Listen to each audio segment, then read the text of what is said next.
Maria, sem dúvida, ocupa um lugar de destaque na história da salvação. Escolhida por Deus para uma missão única, ela trouxe ao mundo o Redentor da humanidade, representando um significativo paradoxo teológico. Nas Escrituras, Maria é proclamada bendita entre as mulheres, Lucas 1,42, e bem-aventurada, Lucas 1,48. Por outro lado, Jesus também exaltou João Batista como o maior entre os nascidos de mulher, Lucas 7,28, introduzindo uma complexidade teológica que destaca a singularidade de ambos os papéis. Na teologia católica contemporânea, Maria é venerada com diversos títulos, como Mãe de Deus e Rainha do Céu, refletindo sua importância e intercessão. O termo mariolatria, frequentemente utilizado no contexto protestante, deve ser entendido como uma crítica à percepção de veneração excessiva, mas é importante diferenciar claramente de hiperdulia,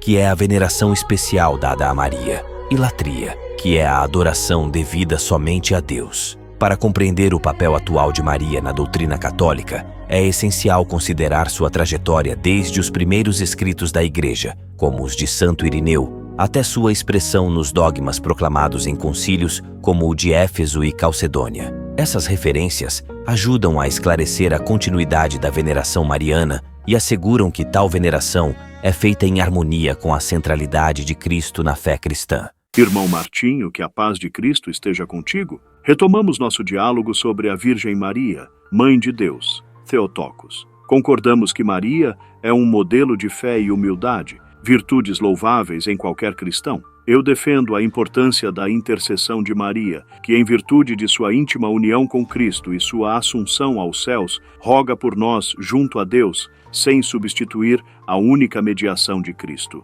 A tradição da Igreja, guiada pelo Espírito Santo, nos aponta para a veneração de Maria como Mãe de Deus desde os primórdios do cristianismo, com base em fontes históricas e teológicas precisas, como os escritos dos padres da Igreja e os primeiros concílios ecumênicos.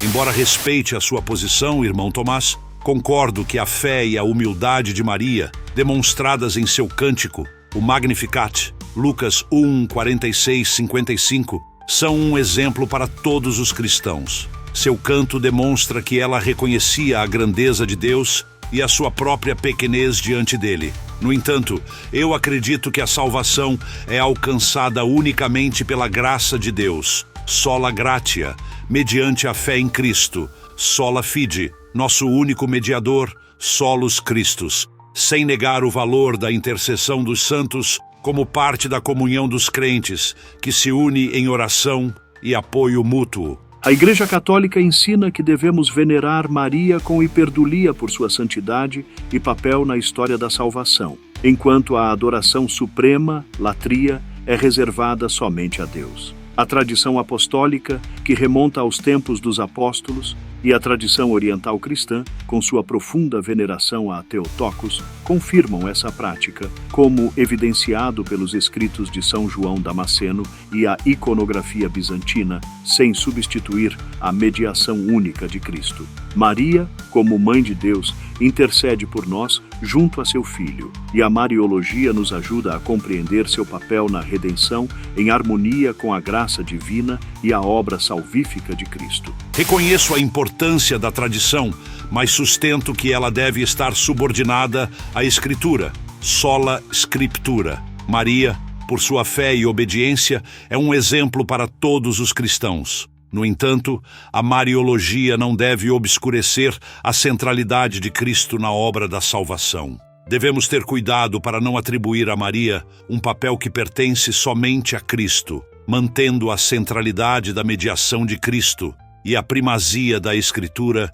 como nossa fonte de verdade. Nosso diálogo demonstra que, apesar de nossas diferenças, podemos encontrar pontos de convergência e enriquecer nossa compreensão da fé através do diálogo respeitoso e da busca pela verdade.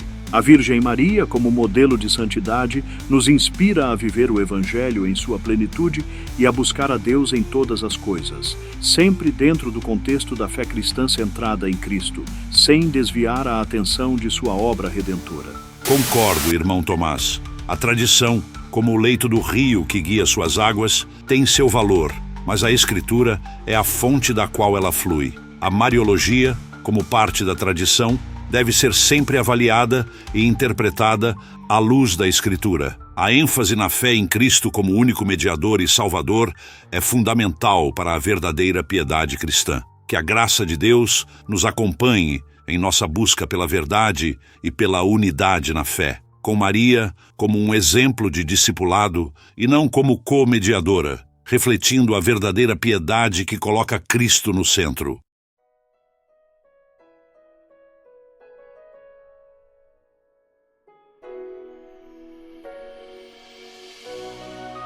Este filodebate busca ilustrar as diferenças teológicas entre Tomás de Aquino e Martinho Lutero. Os argumentos atribuídos a cada um são inspirados nos ensinamentos históricos e refletem as posições que ambos os teólogos poderiam ter defendido. A discussão aborda tópicos como Mariologia, intercessão de Maria, autoridade da Escritura e da tradição, e os cuidados contra a veneração excessiva de Maria, que são consistentes com as visões documentadas de Aquino e Lutero. Embora o debate seja fictício, os conceitos discutidos como sola scriptura, sola fide, a intercessão dos santos, e as distinções entre latria e hyperdulia são elementos teologicamente válidos e historicamente reconhecidos nas tradições que cada um representava. Tomás de Aquino é retratado defendendo a teologia católica sobre a intercessão dos santos, a importância da tradição e a distinção entre veneração e adoração, alinhado com suas obras como a Suma Teológica. Martinho Lutero é apresentado sustentando suas posições sobre sola scriptura, sola fide, e a crítica aos excessos na veneração de Maria, em consonância com suas doutrinas reformadoras, como evidenciado em seus escritos, incluindo as 95 teses. O debate, portanto, poderia ser considerado uma representação autêntica das respectivas teologias de Aquino e Lutero, com a ressalva de que a intercessão dos santos é vista como complementar à mediação única de Cristo. A Mariologia deve ser interpretada à luz da centralidade de Cristo na salvação, sempre respeitando a primazia da Escritura como a fonte definitiva da revelação divina. Este diálogo serve como uma ferramenta didática para explorar as visões contrastantes e não como um registro histórico de uma conversa real entre esses dois teólogos. E cadê o seu like abençoado?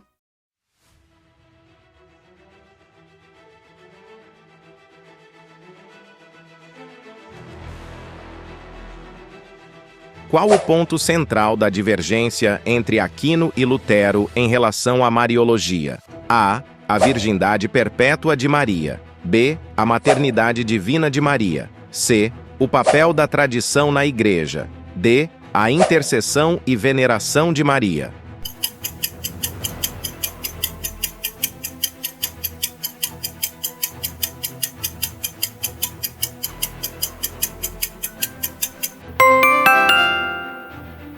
Qual a visão de Lutero sobre a Mariologia popular?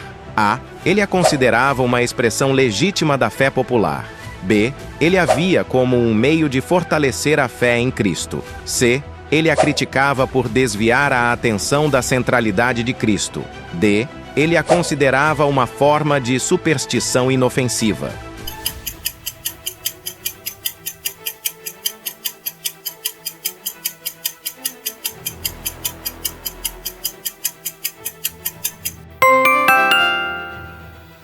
Qual a posição de Aquino sobre a Imaculada Conceição? A. Ele a rejeitava, argumentando que todos os seres humanos, incluindo Maria, nascem com o pecado original. B. Ele a aceitava, mas não a considerava um dogma essencial da fé. C. Ele a defendia como um privilégio especial concedido por Deus a Maria em vista dos méritos de Cristo. D. Ele não se pronunciou sobre o assunto, considerando-o uma questão secundária na teologia mariana.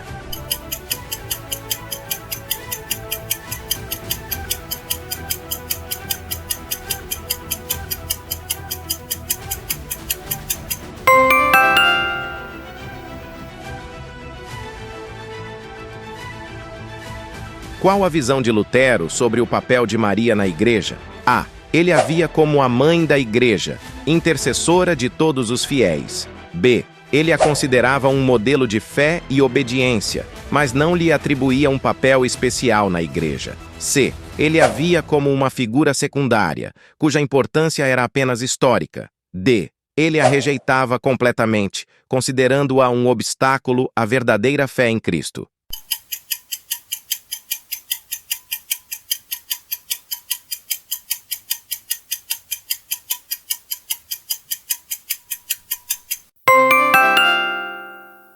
Se gostou do vídeo, por favor, deixe seu like e compartilhe-o. Caso tenha sugestões ou comentários, sinta-se à vontade para compartilhá-los.